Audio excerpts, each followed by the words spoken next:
ओम शांति। आज बाबा की महावाक्य 19/4/2020 अव्यक्त वाणी रिवाइज कोर्स है 30/85। वाणी का हेडिंग है विशाल बुद्धि की निशानी।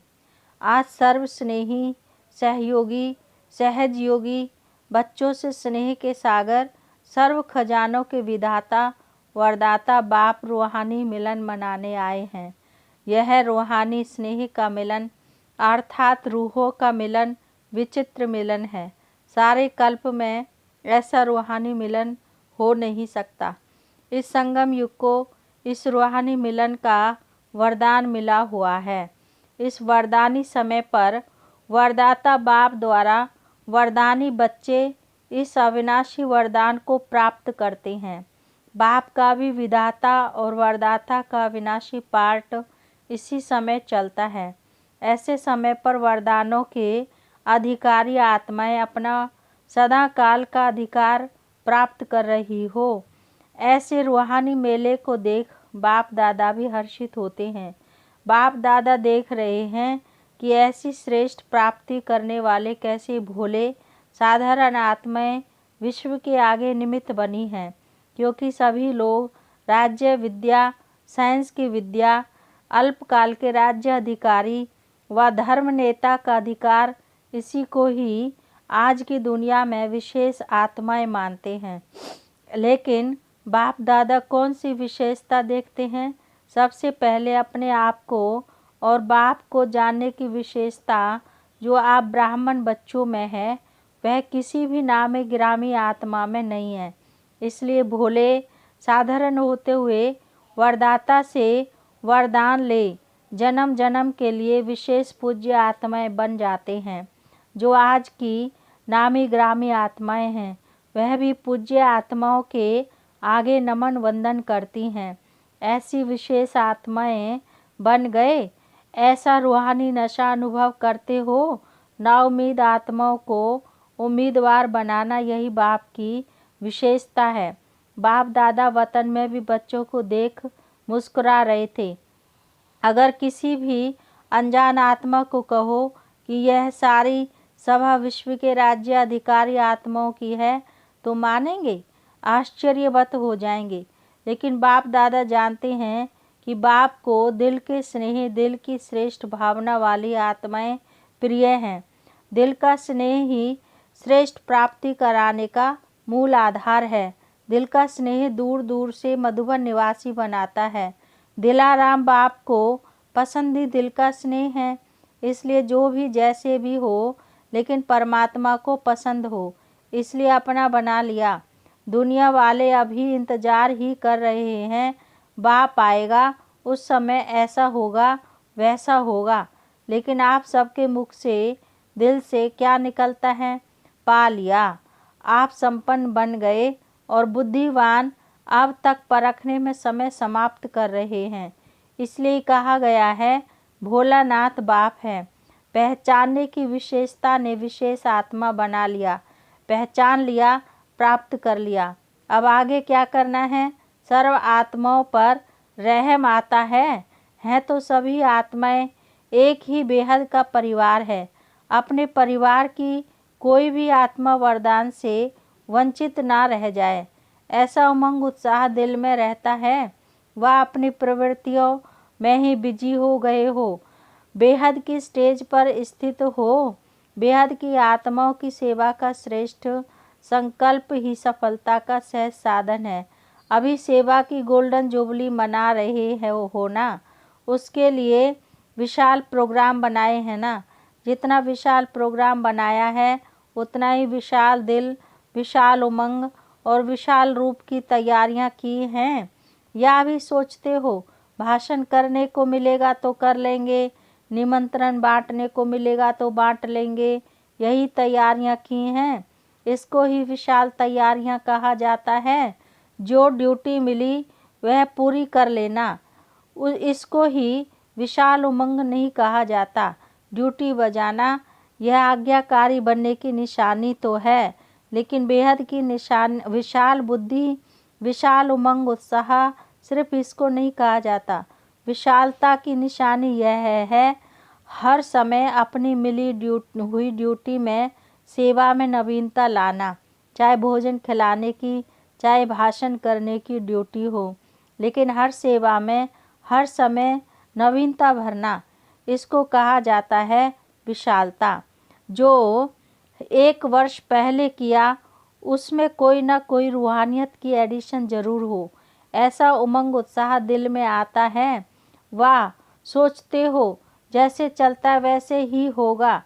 हर समय विधि और वृद्धि बदलती रहती है। जैसे समय समीप आ रहा है वैसे हर आत्मा को बाप की परिवार की समीपता का विशेष अनुभव कराओ। मनन करो कि क्या नवीनता लानी है। अभी कॉन्फ्रेंस का विशाल कार्य कर रहे हो ना, सभी कर रहे हो, या जो बड़े हैं वही कर रहे हैं, सभी का कार्य है ना। हर एक को सोचना है मुझे नवीनता के लिए सेवा में आगे बढ़ना है, चाहे आगे निमित्त थोड़ों को ही बनाना होता है। जैसे भाषण करेंगे तो थोड़े इतनी सारी सभा करेगी क्या। हर एक की अपनी अपनी ड्यूटी बांट करके ही कार्य संपन्न होता है, लेकिन सभी को निमित्त बनना है। किस बात में चारों ओर जहाँ भी हो, जिस भी ड्यूटी के निमित्त हो, लेकिन जिस समय कोई विशाल कार्य जहाँ भी होता है उस समय दूर बैठे भी उतने समय तक सदा हर एक के मन में विश्व कल्याण की श्रेष्ठ भावना और श्रेष्ठ कामना ज़रूर होनी चाहिए। जैसे आजकल के वीआईपी अगर स्वयं नहीं पहुंच सकते हैं तो शुभ कामनाएं भेजते हैं, है ना। तो आप उन्हों से कम हो क्या। आप सभी विशेष आत्माओं की शुभ भावना शुभ कामना उस कार्य को अवश्य सफल बनाएगी। यह विशेष दिन विशेष कंगन बांधना चाहिए और किसी भी हद की बातों में संकल्प शक्ति समय की शक्ति व्यर्थ न गवाएं। हर संकल्प से हर समय विशाल सेवा के निमित्त बन मनसा शक्ति से भी सहयोगी बनना है। ऐसे नहीं कि आबू में कॉन्फ्रेंस हो रही है, हम तो फलाने देश में बैठे हैं। नहीं, आप सभी विशाल कार्य में सहयोगी हो। वातावरण वायुमंडल बनाओ। जब साइंस की शक्ति से एक देश से दूसरे देश तक रॉकेट भेज सकते हैं तो क्या साइलेंस की शक्ति से आप शुभ भावना कल्याण की भावना द्वारा यहाँ आबू में मनसा द्वारा सहयोगी नहीं बन सकते। कोई साकार में वाणी से कर्म से निमित्त बनेंगे, कोई मनसा सेवा में निमित्त बनेंगे, लेकिन जितना दिन प्रोग्राम चलता है, चाहे 5 दिन चाहे 6 दिन चलता, इतना ही समय हर ब्राह्मण आत्मा को सेवा का कंगन बंधा हुआ हो कि मुझ आत्मा को निमित्त बन सफलता को लाना है। हर एक अपने को जिम्मेवार समझे। इसका भाव यह नहीं समझना कि सभी जिम्मेवार हैं तो भाषण का चांस मिलना चाहिए या विशेष ड्यूटी मिले तब जिम्मेवार हैं। इनको जिम्मेवारी नहीं कहेंगे। जहाँ भी हो जो भी ड्यूटी मिली है, चाहे दूर बैठने की चाहे स्टेज पर आने की, मुझे सहयोगी बनना ही है। इसको कहा जाता है सारे विश्व में सेवा की रूहानियत की लहर फैलाना। खुशी की उमंग उत्साह की लहर फैल जाए, ऐसे सहयोगी हो। इस कॉन्फ्रेंस में नवीनता दिखाएंगे ना। गोल्डन जुबली है तो चारों ओर गोल्डन एज आने वाली हैं। इस खुशी की लहर फैल जाए। भयभीत आत्माएं ना उम्मीद आत्माएं हैं, उन्हों में श्रेष्ठ भविष्य की उम्मीद पैदा करो। भयभीत आत्माओं में खुशी की लहर उत्पन्न हो, यह है गोल्डन जुबली की गोल्डन सेवा। यही लक्ष्य रखो।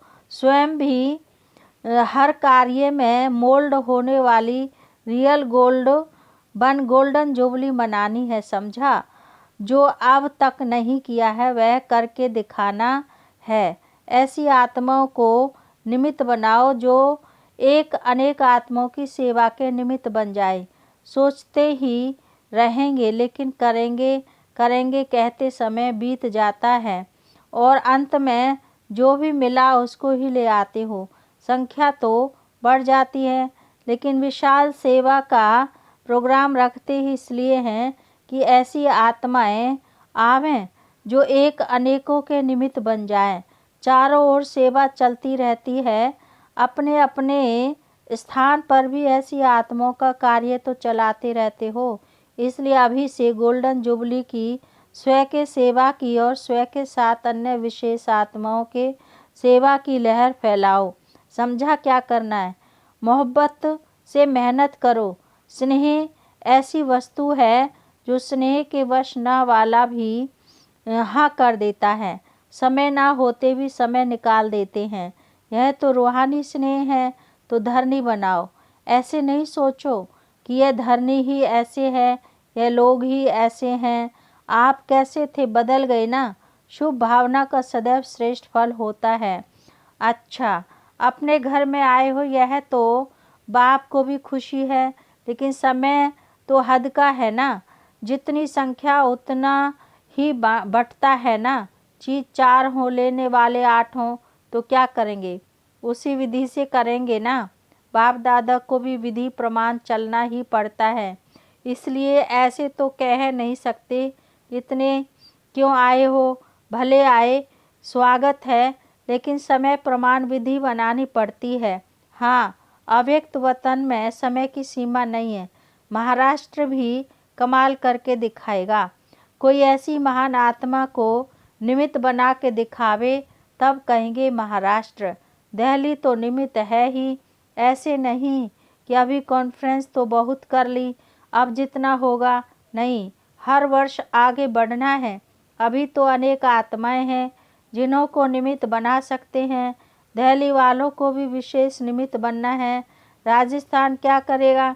राजस्थान सदा ही हर कार्य में नंबर 1 होता है, क्योंकि राजस्थान में नंबर 1 हेड क्वार्टर है। चाहे क्वालिटी में चाहे क्वांटिटी में, दोनों में नंबर 1 होना है। डबल विदेश भी नवीनता दिखाएंगे ना। हर एक देश में इस खुशखबरी की लहर फैल जाए तो सब आपको बहुत दिल से आशीर्वाद देंगे। लोग बहुत भयभीत है ना। ऐसी आत्माओं को रूहानी खुशी की लहर हो, जो वह समझें कि यह फरिश्ता बन शुभ संदेश देने के निमित्त बनी हुई आत्माएं हैं। समझा? अब देखेंगे कौन सा जो नवीनता करता है, संख्या लाते हैं या क्वालिटी लाते हैं। फिर बाप दादा रिजल्ट सुनाएंगे। नवीनता भी लाना, नवीनता के भी नंबर मिलेंगे। अच्छा, सर्व स्वराज्य विश्व राज्य के अधिकारी आत्माओं को सदा बेहद के सेवा में, बेहद की निवृत्ति में रहने वाली श्रेष्ठ आत्माओं को दिल विशाल, सदा विशाल बुद्धि, विशाल उमंग उत्साह में रहने वाली विशेष आत्माओं को सदा स्वयं को हर सेवा के निमित्त जान निर्माण करने वाले, सदा श्रेष्ठ और बाप समान सेवा में सफलता को पाने वाले ऐसे रूहानी आत्माओं को रूहानी बाप की याद, प्यार और नमस्ते। अब है कुमारियों से मुलाकात। सदा कुमारी जीवन निर्दोष जीवन गाई हुई है। कुमारी जीवन सदा श्रेष्ठ गाई और पूजी जाती है। ऐसी श्रेष्ठ और पूज्य आत्मा अपने को समझती हो। सभी कुमारियां विशेष कोई कमाल करके दिखाने वाली हो ना, या सिर्फ पढ़ाई पढ़ने वाली हो। विश्व सेवाधारी बनेगी या हद की, गुजरात की सेवा करनी है या मध्य प्रदेश की या फलाने स्थान की सेवा करनी है, ऐसे तो नहीं। एवर रेडी आत्माएं औरों को भी एवर रेडी बना देती हैं। तो आप कुमारियां हो, चाहे वह कर सकती हैं। आज की गवर्नमेंट जो कहती है वह कर नहीं पाती। ऐसे राज्य में रह करके सेवा करनी है तो इतनी शक्तिशाली सेवा होगी, तब सफलता होगी। इस ज्ञान की पढ़ाई से नंबर लिया है, पढ़ाई में नंबर लिया है। लक्ष्य यही रखना है कि नंबर 1 लेना ही है। सदा विशेषता यह दिखाओ कि बोलो कम, लेकिन जिसके भी सामने जाओ वह आपकी जीवन से पाठ पढ़े। मुख का पाठ तो कई सुनाने वाले हैं, सुनने वाले भी हैं, लेकिन जीवन से पाठ पढ़ें, यह है विशेषता। आपकी जीवन ही टीचर बन जाए। मुख के टीचर नहीं, मुख से बताना पड़ता है, लेकिन मुख से बताने के बाद भी अगर जीवन में नहीं होता तो वह मानते नहीं है। कहते हैं सुनाने वाले तो बहुत हैं। इसलिए लक्ष्य रखो कि जीवन द्वारा किसको बाप का बनाना है। आजकल सुनने की रुचि भी नहीं रखते हैं, देखने चाहते हैं। देखो, रेडियो सुनने की चीज़ है, टीवी देखने की चीज़ है, तो क्या पसंद करेंगे? टीवी। सुनने से देखना पसंद करते हैं, तो आपके जीवन में भी देखने चाहते हैं कैसे चलते हैं, कैसे उठते हैं, कैसे रूहानी दृष्टि रखते हैं। ऐसे लक्ष्य रखो, समझा? संगम युग पर कुमारियों का महत्व क्या है उसको तो जानती हो ना। संगम युग पर सबसे महान कुमारियां हैं, तो अपने को महान समझ सेवा में सहयोगी बनो। या बनना है? क्या लक्ष्य है? डबल पार्ट बजाने का लक्ष्य है? क्या टोकरी उठाएंगी? अच्छा, आज का वरदान है बालक और मालिकपन की समानता द्वारा सर्व खजानों में संपन्न भव। जैसे बालकपन का नशा सभी में है, ऐसे बालक सो मालिक अर्थात बाप समान संपन्न स्थिति का अनुभव करो। मालिकपन की विशेषता है जितना ही मालिक उतना ही विश्व सेवाधारी के संस्कार सदा इमर्ज रूप में रहें। मालिकपन का नशा और विश्व सेवाधारी का नशा समान रूप में हो, तब कहेंगे बाप समान। बालक और मालिक दोनों स्वरूप सदा ही प्रत्यक्ष कर्म में आ जाएं, तब बाप समान सर्व खजानों से संपन्न स्थिति का अनुभव कर सकेंगे। स्लोगन है ज्ञान के अखुट खजानों के अधिकारी बनो तो अधीनता खत्म हो जाएगी। ज्ञान के अखुट खजानों के अधिकारी बनो तो अधीनता खत्म हो जाएगी। रूहानी बाप की रूहानी बच्चों को नमस्ते, और हम रूहानी बच्चों की रूहानी बाप दादा को नमस्ते नमस्ते नमस्ते। ओम शांति।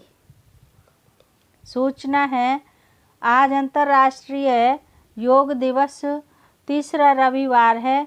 सायं 6:30 से 7:30 बजे तक सभी भाई बहनें संगठित रूप में एकत्रित हो योग अभ्यास में अनुभव करें कि मैं आत्मा बीज रूप बाबा के साथ कंबाइन हूँ। मैं सर्व शक्तियों से संपन्न मास्टर ज्ञान सूर्य हूँ। मुझसे सर्व शक्तियों की किरणें निकलकर चारों ओर फैल रही हैं। ओम शांति।